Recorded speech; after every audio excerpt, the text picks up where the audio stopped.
But it's called itself a church since the 1950s, and its founder is treated with religious devotion. Most new religious movements have a guru and author of their sacred texts, and Hubbard is Scientology's. The church stands by all the claims he made about himself. He was a science fiction writer who reportedly quoted George Orwell in saying that if a man wants to make $1 million, he should start his own religion. Where his past was undistinguished, Hubbard invented a more impressive life story, making himself a nuclear physicist and decorated war hero. As Dianetics is supposed to make one healthy, he concealed his many illnesses. In the late 60s, Hubbard took to the high seas in an old Channel ferry called the Apollo. I don't think you could make anything out of that, like Hubbard kills people in Master. Scientology was becoming increasingly unpopular with several governments. On the Apollo, Hubbard created Scientology's elite, the Sea Organization, or org, complete with naval ranks and uniforms. Its members signed contracts lasting 1 billion years, and military discipline prevailed, with harsh punishments for those who offended against the founders' rules or ethics.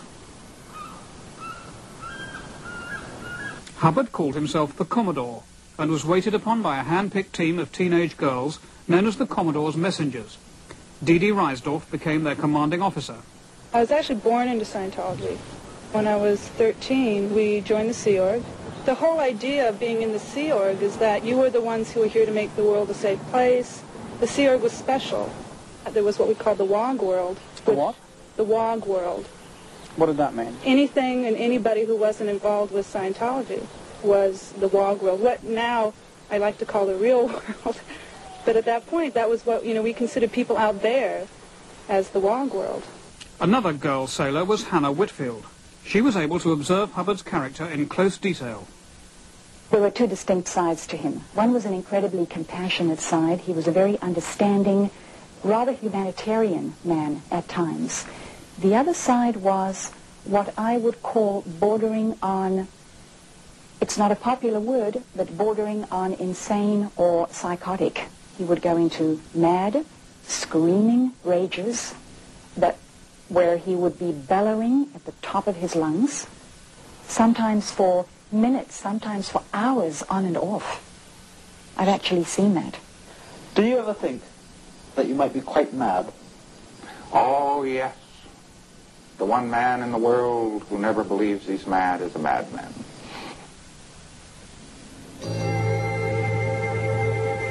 Hubbard spent most of the last 10 years in hiding in America. Only a few close aides knew where he was. At 2000 hours, Friday, the 24th of January, 1986, L. Ron Hubbard discarded the body he had used in this lifetime for 74 years, 10 months, and 11 days.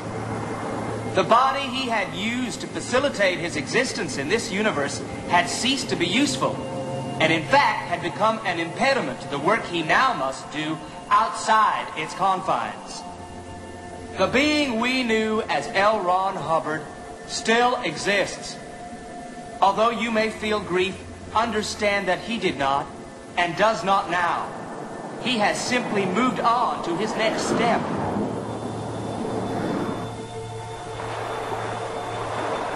LRH, in fact, used this lifetime in the body we knew to accomplish what no man has ever accomplished. He unlocked the mysteries of life and gave us the tools so that we could free ourselves and our fellow man. Those were the words of the church's official announcement of Hubbard's death last year. When alive, Hubbard claimed he had visited heaven twice, and the second time found it shabby. His Scientology funeral service was one he had written. And now here, lift up your eyes and say to him, goodbye. Goodbye. Goodbye. Our dear Ron, goodbye. We'll miss you, you know. Hubbard had signed a new will the day before he died, insisting that he be cremated at once and the ashes scattered at sea. The fate of his vast but secret fortune was also murky, but power had passed to the young followers who were with him at the end. I'd like all of you now to join us in singing Happy Birthday to Ron. One of those heirs is the Master of Ceremonies here, David Miscavige. By Mr. John Travolta.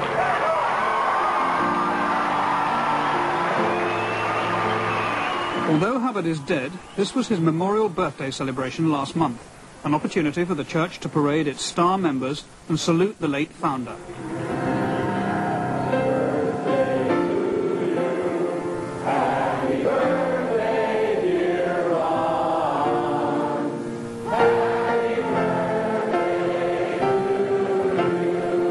Scientology presents a confident image as it marches forward to clear the planet, as it says, and offer the only road to total freedom. But the church can also be secretive and defensive. You are yourself photographed if you photograph its buildings.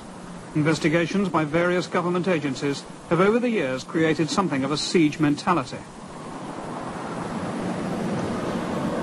In the late 70s, 11 top Scientologists were imprisoned for burglary, robbing American government offices of files.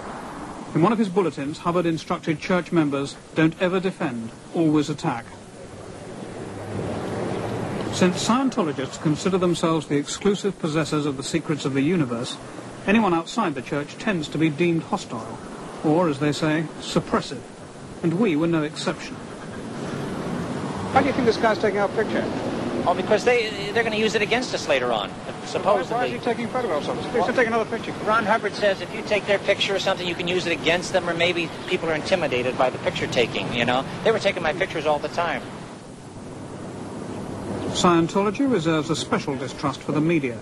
Members may not give interviews without the church's permission.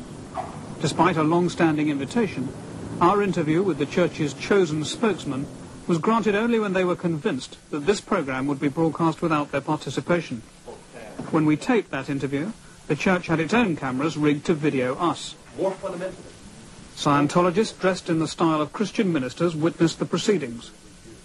American Judge Paul Breckenridge said in a recent judgment, the organization clearly is schizophrenic and paranoid, and this bizarre combination seems to be a reflection of its founder, LRH. Mr. Breckenridge is not the first one to say that.